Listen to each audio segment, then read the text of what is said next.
stir it up and do things our way. So if you wanna move, get out of our way. Hey, hey, hey. Happy freedom-loving American week. That's right. It's the 4th of July week. And it's on a Thursday, so most people get a 4-day weekend, which is amazing. Yeah. I mean, it really helps with my travels too. As in a joke, could say high on a sport, but probably like Target, the grocery store has some great deals on 12 packs of soda because of barbecues. That excites me. They also have like great deals on large packages of chicken and meat, and like especially like carne asada and stuff like that. You stock up, freeze it. Hello. We're revealing our commoner lives right now. Oh, No, God. this is what I donate to the soup kitchens later on. You know, they need to be able to enjoy American freedom too. They don't need to have just hot dogs and hamburgers. They should enjoy a nice porterhouse as well. I've got baked potatoes for them. I was gonna say with caviar, so it's been visiting Kathy. But this kind of common practical knowledge really isn't what PCP is about. We like to escape into the world of wealth, pretend wealth, former wealth, crumbling wealth. And lately we've been diving into the smoke and mirrors, which a lot here on PCP, but always on Bravo there's someone. And last week was PK and Dorit of Beverly Hills, parentheses, Encino. I think this week we're heading over to New Jersey. Woo! Yeah. Well, because there's just been news coming out of New Jersey, and New Jersey is like running right now. And New Jersey is also, I would say, like this country, very polarizing. Oh my God, it is. That's like, why. Yeah. And you and I are actually kind of centrists when it comes to New Jersey. Like, I'm just kind of like, I watch it, but I'm also just like, I don't stan anybody. So I just kind of live. I'm the one sitting in the back eating the popcorn going, ooh, that's juicy. Ooh, that's juicy. Ooh, that's juicy. Totally. If you look, I am right there in the thick of Bravo social media chaos and feuds. I love it. Do you guys see me going New Jersey fans are like, I'm like, I can't keep up with you guys. I'm just reading along and learning both sides. Teach me something new every day. The Reddits actually, that has like Bravo Reddits, especially New Jersey Reddits, have like really gotten me. I was like, oh, this is a rabbit hole. I'm lost. Well, I guess if you guys, I was gonna say, I guess it's pretty easy to guess who we're going to dive into, but depending on what side you're on, everyone's a potential criminal, hate each other. But we're gonna start over in Montville, New Jersey, in a house recently purchased to coincide with their wedding. That is right. Luis Ruelas and Teresa Giudice, nay Gorga. Yep. Tree and Louie. The queen of New Jersey. She's the queen of New Jersey.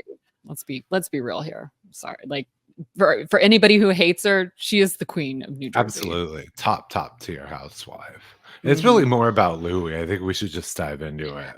Yeah, this is about Louie. But I will say this, she seems to have relationship patterns. And she's only been in 2 serious relationships, both of them in marriage, and one went one way and another one seems to be going another way right now. She does have a pattern. And I was rooting. I remember when when the marriage was going south with Joe, her original husband, 2 things and they made me laugh, and I thought it was great. It gave me hope for her. One was when things were falling apart and their finances were coming to light and they were facing criminal charges and stuff. In a confessional, Teresa said, you know what? My Jewish girlfriends have told me that I should pack up and leave. They would have left Joe a while ago. And she was like, yeah, people are telling me. And then I was chuckling.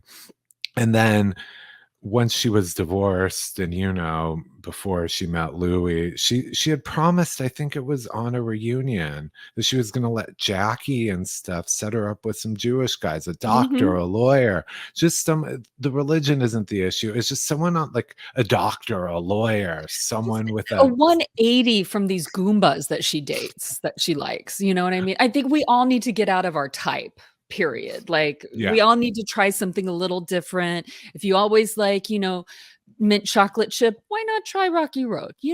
Let's get out of that, that Yeah. family. And so that gave me hope for her. I'm like, I would love to see her settled down and like someone with a solid career or a traceable income. And then nope, nope. Just as soon as she said that, bam, she went right back to the type. Mhm. Louis. Well, where do we start? You know where I to know. start this. So yeah. God, I mean, I think so maybe we should just like what's most recent right now. So then Yeah. because it's a Work whole our way scene. backwards. I mean, this has been going on for seasons, but right now, what's the big news? That he took $1 million loan out on the house. Yes, on their $3.34 million home Mhm. in Montville, New Jersey. Yeah, Yeah. and, now some people say, "Well, yeah, like, sometimes you do take out a loan on your home in order to do things." Like, some people take out a home equity loan to, remodel, do certain things or whatever, but there's an article in Collider. Was it Collider? Or no, no, no. Something else. Where is it? Oh, it was on Hollywood Unlocked. And that seems to imply this is I'm going to quote. Recently, it was reported that Ruelas secured a $1 million loan using his mansion as collateral. And sources close revealed that um, the the owner or the CEO of this what's the name of the company that he's Uh, uh, we'll Vinivia, find out. I Vinivia, was that's gonna it. say we'll find out on the court documents. Yeah. Yeah. This article in Hollywood Unlocked to me seemed to be suggesting that this $1 million loan was taken out for business purposes, but not to like invest into the business, but to like Pay promote off the business. debts. Oh, Yeah, but also to like promote like to get that cyber truck and put the graphics on it. Do you know what I mhm. mean? That type of stuff, not like or to pay himself off for that. Because also in this article, apparently, uh, Vini I have to look at the word to remember how to say it. Mhm. Um, uh, Vinivia employees were instructed that Ruelas was an investor and mandating a $300,000 check be written to a fictitious entity named Influencer Nation, and Mhm. another $100,000 check for personal use by Luis Louis and his sons. Yeah. But apparently Influencer Nation is non-existent and there's no actual investors behind it. That's what this Right. article says. So, Well, one thing that caught my eye, because my favorite thing here is to look up, look up, is to research the homes. That's the first stop for me on figuring out how legit these mhm, people are, especially housewives. Like last week, we talked about calling out pecandery and stuff like that. And a lot of these articles had mentioned Louis paid cash for their new home. mhm. Because they said he didn't purchase it with a loan, and it was like 3.35 mil, something like that. And that he just recently took out $1 million against his equity in it to, like you said, invest in the business and stuff. But those articles aren't exactly correct because like to look things up. I know which records to check out. Mm. And that home has a $2.5 million mortgage on it. Already? Mhm. So, Whoa. either one, he's lying about having paid cash for the home. We know kind of Teresa trusts the man she's with, and she takes his word for it. Um, with Joe, we saw how that worked out. Mhm. With Louie, I don't believe her name's on the house. I think she No, it's some admitted to that. LLC. So she may not know exactly what's going on with the finances, which seems to be her MO. But either one, he told her like to act like a big shot. He purchased that house cash, 3.5 mil right out of his pocket, no big deal. And that he took out a big mortgage behind her back. Or the second is he's taken out a lot more than 1 million against the house because it's a house of cards, Mhm. and it seems like there are a lot of debts he owes, a lifestyle to keep up. Oh, yeah. Well, I mean, there's a lot of fake Cartier's bracelets he's gotta buy with that money. That was it for me. When he gave her daughters these Cartier bracelets, and they were so clearly fake. The So packaging was just like the font was off, everything. That's when I was like, no. that was just mean. That was just mean to do to her daughters. I was just like, I "You know, and gotta she and they went on like Instagram Live. They were No. proud. We're so proud." Anyway, okay, so but what you're saying is he looks like he already had a $2.5 million mortgage on this house, and then he Mhm. took out 3 months ago, took out a $1 million loan against this I'm not house. sure if this million is included in the 2.5 million. Okay. I'm not sure the origins of these, but the order in which they were taken out. However, he had said that he paid cash up front for the house. There were no Mhm. loans. And there's 2.5. There's rumored to be that 1 million in debt that he just took out. There are $2.5 million in mortgages against their house. So Yeah. And she owes over $600,000 to the mhm, IRS, and she's on a payment plan for that. yeah. And then and then she's got 2 daughters. Well, no, one that already graduated and one is at University of Michigan. And one just graduated and is about to go to college. I don't know where Melania is going, but she's about to have 2 daughters in college at the same time. And she did not sign a prenuptial agreement, which everybody was yelling at her to. So it Mhm. doesn't matter, to be honest with you, it doesn't matter that her name's not on the house. Like, is New Jersey community property state? I don't know. I mean, she's Not still fucked anyway. She's still fucked. I mean, Yeah, her choice seems to be, like, kinda blind ignorance, but what do you call that when it's a choice? You choose to be ignorant? Um, but yeah, weaponized incompetence. No, yeah, that's something something like different. that. I know, It's similar though. Yeah, it's y willful ignorance is what it is. willful, that's the word, willful ignorance. Willful Willful ignorance. ignorance. That's Teresa's MO. I mean, Mhm, after all she went through with Joe, the father of her children, all that, and what he put her through to go run off with this guy, refuse to sign a prenup. It's like she's asking for it again. mhm, She mhm. refused the love bubble. Oh my I don't know if you gosh. guys can hear it, but I'm rolling my eyes. The love bubble. Click, click, click against the back of your head. Yeah. I was gonna say something else we forgot to mention. In the list of debts that seems to be growing is $300,000. A party planner. Yep. Um, a party Wife. planner is saying his company, what is Mhm. it, Vinivia? The Vini Vinivia. I wanna keep saying Viviana, but that's not it. It's Vinivia. Mhm, His company Vinivia owes wife of the party, who is a party planner, and it's a pretty good company. Like she does. I was like checking her out. I was like, oh, she does a mhm, lot of events, and a lot of big events. Like she's hired by studios, she's hired by networks. She does like um she, she's not. She was hired by Carter Ream, Paris's wow, husband. Yeah, for to throw Paris a surprise party. Like, that's the level that this woman is. Like, she's kind of almost Mindy Weiss-esque. mhm, Do you know what I mean? Like, if she was like she's maybe this close if she became so close with Paris to, like, only doing Paris's parties. Do you know what I mean? So she could mhm. be the Mindy Weiss of Paris Hilton in that sense. Um, but anyway, so yeah, she owes them no, No, excuse me. Luis and the company, Vinivia, owe her $300,000 for The throwing their launch party. Yeah, which Teresa attended, The everyone whole family, attended. yeah. Right, and Her that she's daughters, been her son.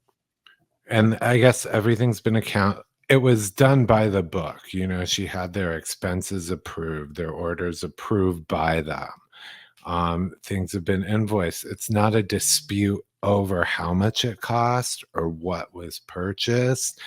It's that they're literally just trying to avoid paying her. Mhm.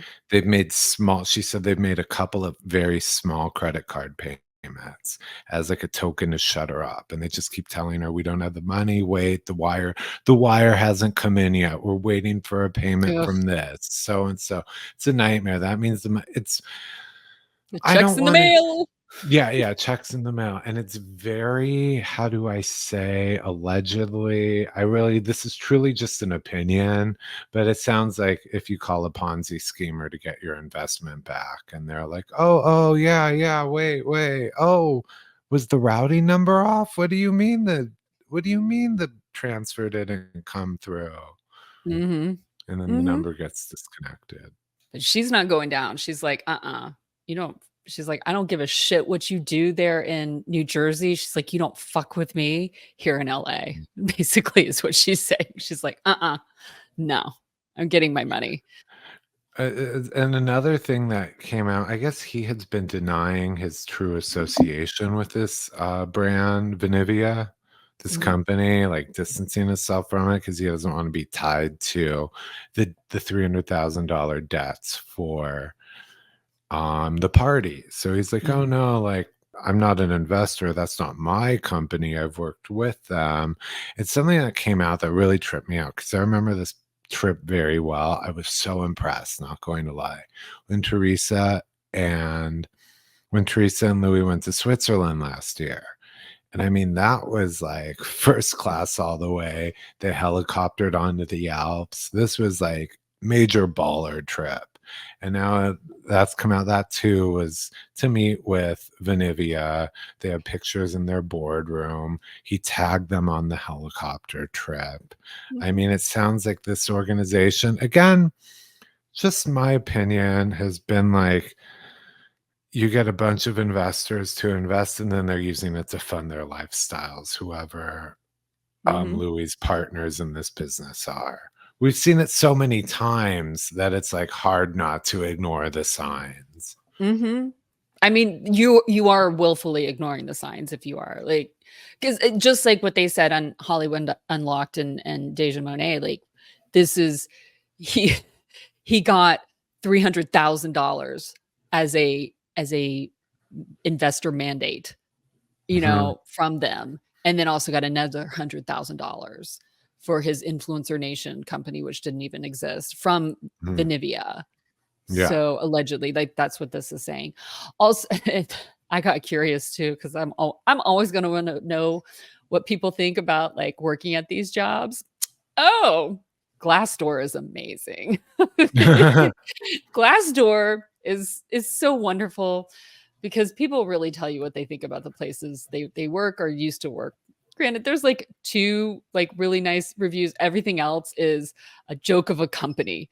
Can't even pay their W-2 employees paychecks. Health insurance is canceled due to the company not paying their bills. Like, this is just posted a few days ago. Many vendors left unpaid. 401 contributions gone missing and never recovered, presumably stolen by the company. Wow. Every day, this is somebody else. Every day offered new ridiculousness that left me dumbfounded at how we are staying afloat as a company. The paychecks changing from a bank to a wire transfer should have been a clear sign of financial malpractice. Mhm. Like, Something with this that's occurred to me is like, we talked about in another recent episode the business of being a real housewife and influencer marketing, which is mhm, apparently what he calls his hustle now. And I don't know. I have a feeling, like we said, Teresa is willfully ignorant, and I really don't think she's in on this Vinivia thing. My gut is that she falls for what he tells her, though. And so this whole influencer marketing, as he marries one of the biggest top tier housewives at the center of the influencer marketing game, is that he uses her name to get, and again, this is my theory, that he's out there using her name to making promises with her fame and her clout to get people interested in this influencer marketing company that I don't disagree with you. That rings very true. Except for like, I feel like she knows a little bit more, or she just knows that she knows more and isn't listening to her gut. Mhm. And I also, this is just my feeling slash opinion, is that I think she's scared of him. I think Mm. it's probably now at a point where like she realized she got herself into something, and and she is now financially, legally bound to him, and with no Mhm. protections, that she doesn't want to look stupid. That's the one thing that Teresa Giudice hates, is being called stupid and looking stupid. Like, she hates it. Like, remember when the whole reason she flipped that fucking table was because Danielle Staub basically called her stupid at the table. Yeah. And she went nuts. She doesn't like when people think that she's dumb, that she's stupid, doesn't want to be called stupid. And if she admits that she is wrong, like just like with Joe, if she admitted that Joe was wrong, that Joe did this, if she admitted that she was a part of it, then she looks quote unquote stupid in her eyes. That she would think that people would like that she would look stupid, because everything's about appearance with her.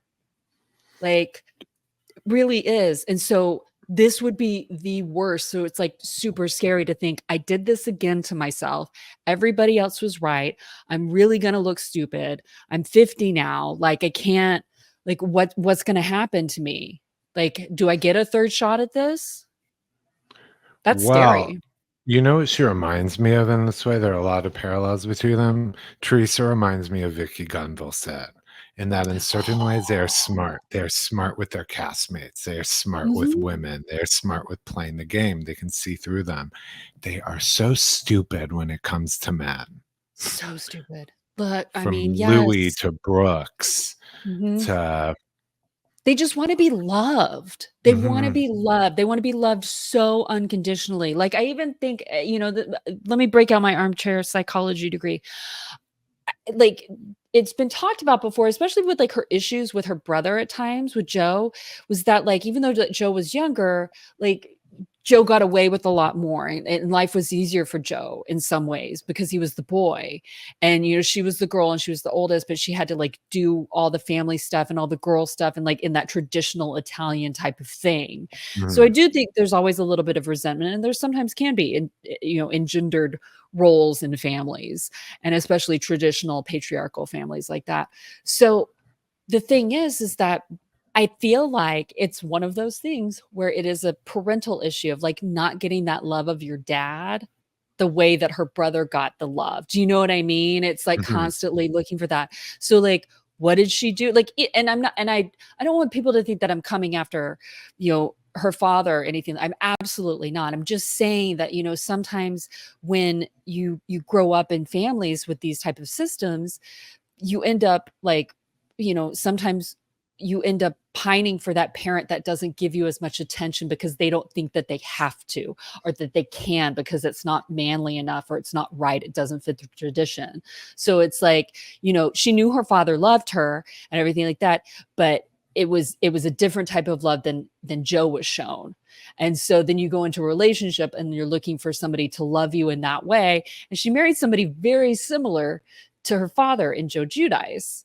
You know what I mean? Who I think loved her, but he didn't really respect her, and he treated it because he was under the same thing. And Louis is similar. He talks a big game.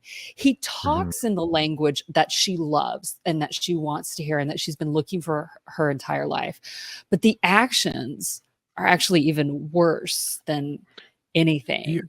he might be a more polished Joe Giudice. I mean, in that sense, like you say, he plays to her through therapy terms maybe he's picked up and read up Mhm. on, which is From his no, men's group.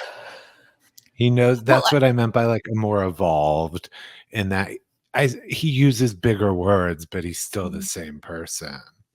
Well, just like when you compared him to Brooks. Yes, absolutely. Because like just think about like that whole thing when I forget who it was. I think it was actually Shannon or David Bedore who asked Brooks, "What's your favorite thing about Vicky?" And he said, "Her vagina." And it was like, wait a minute, what? I Mhm. mean, everybody was taken aback by that. But that's also what Vicky wanted to hear. This language of this man who like was professing his love for her body and soul and sexuality and everything. And it was open with that language. And here's Louise.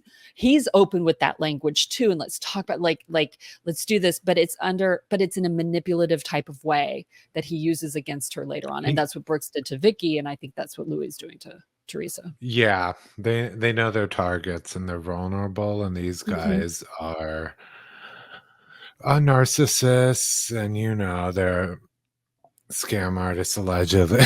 But yeah, surprise, Brooks and Louie. I have even less than you. Have fun coming, but no. Well, I guess not true if they have less than nothing. No.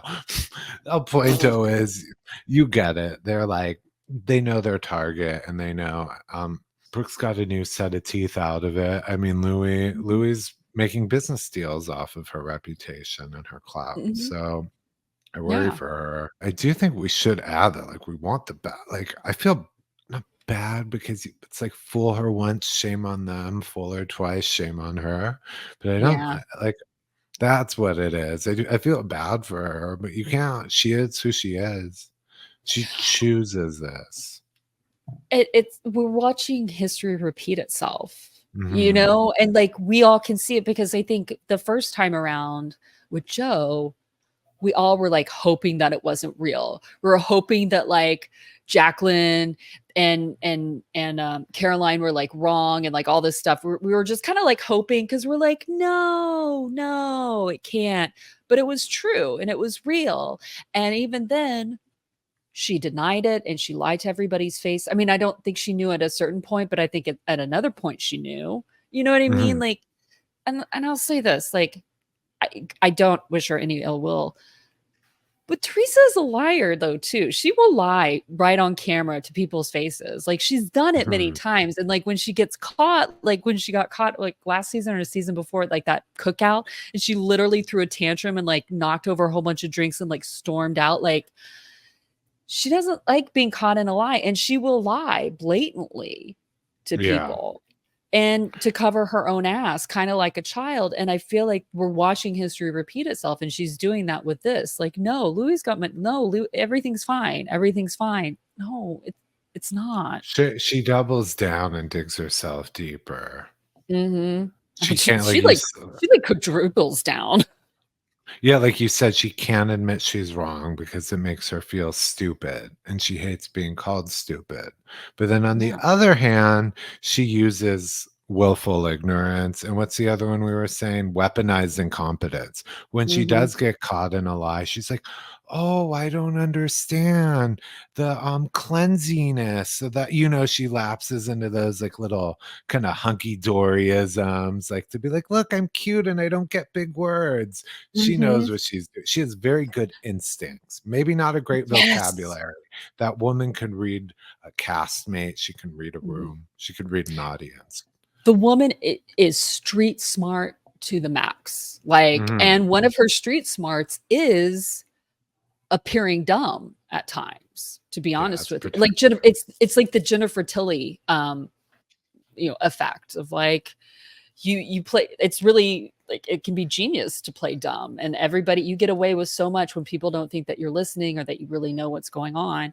And she's gone Mhm. away with a ton. But yeah, she like weaponized incompetence. I didn't know what I was signing.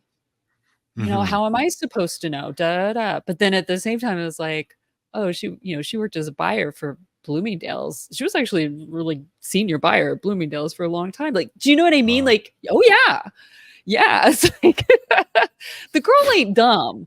She's not dumb, but like Yeah. she can be stupid.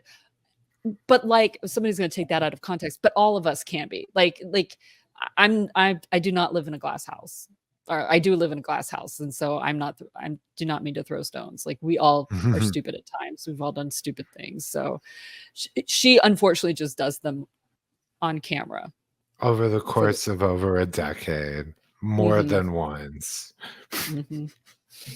Again, Yeah. somebody did say that on, I think, one of the Reddit blogs that, if they can't afford these houses, then why is Bravo casting these people? Basically, like, because somebody was like, oh, Jin Shaw rented her place. Stuff. It kind of went down the hill of like all the fraudulent stuff, which we've talked about before, about like people renting their house, renting a new house, like just like PK and Dorit and everything like that.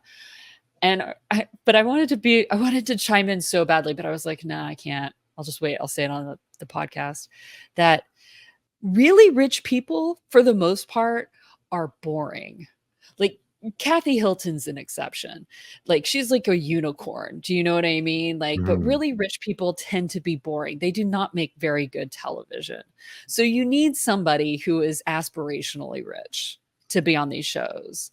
You don't want a fraud. We don't want a Jen Shaw on there. We don't want somebody who's completely fake or anything like that.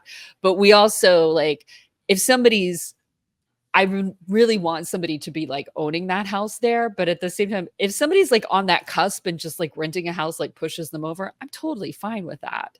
Because if they're a character and if they're going to be interesting, and like we say, if they can parlay that into more money for themselves and a bigger gig, go for it. Do it. Make it happen. I think like one thing that Bravo looks for in reality in general, people, like you were saying, the truly rich are boring. And it's true. You're not going to get a lot of drama out them. Kathy Hilton is so comfortable in life and with who she is. She can be funny. But in general, what you need are people who are still striving. Kathy Hilton's not going to flip a table because you said her shoes are ugly. She could care less. She can go upstairs to one of her, you know what I mean? But it's someone who's desperate, who has the mentality of trying to still prove themselves. So they can't take an insult. They have things to hide. They have things they still dream of. There's a desperation that sends you into reality TV, and that makes good TV.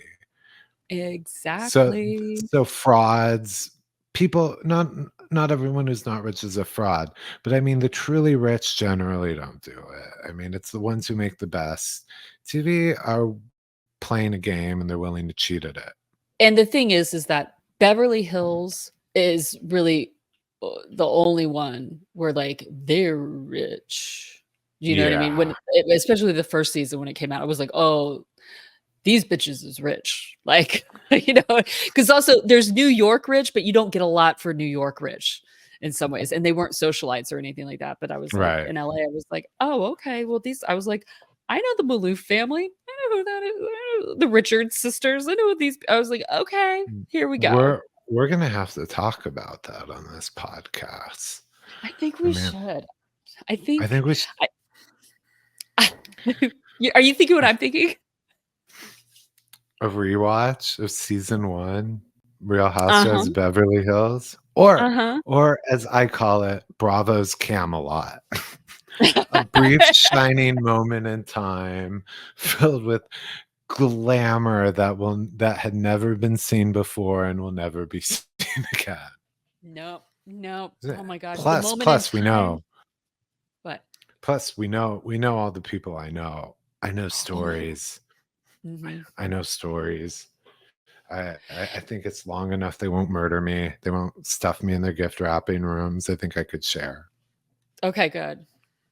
Because you'll need to. And then also we can get Nate to like now fully enjoy Beverly Hills and not just because of his beloved Sutton. Like I feel like he will have an affinity for Adrienne Maloof. There's something about like he likes salty women. That's why he and I are friends. Like, and that's why he likes Sutton. Like, so I think he will like Adrienne Maloof. I'm gonna put money down on that. How much? I'm not sure yet. Yeah. Any of our listeners want to take a bet? We just won't tell him. Don't. Well, we'll tell him not to listen to Yeah. this episode. Yeah.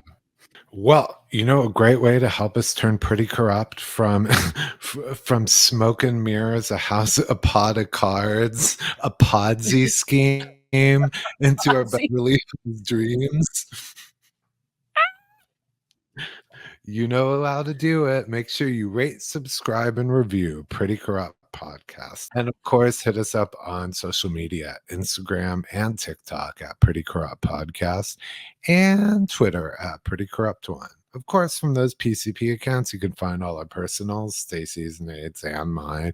It's also share with your accountants, your brokers, your disappearing Swiss bankers, your party planners, whatever it may be. Forget about it.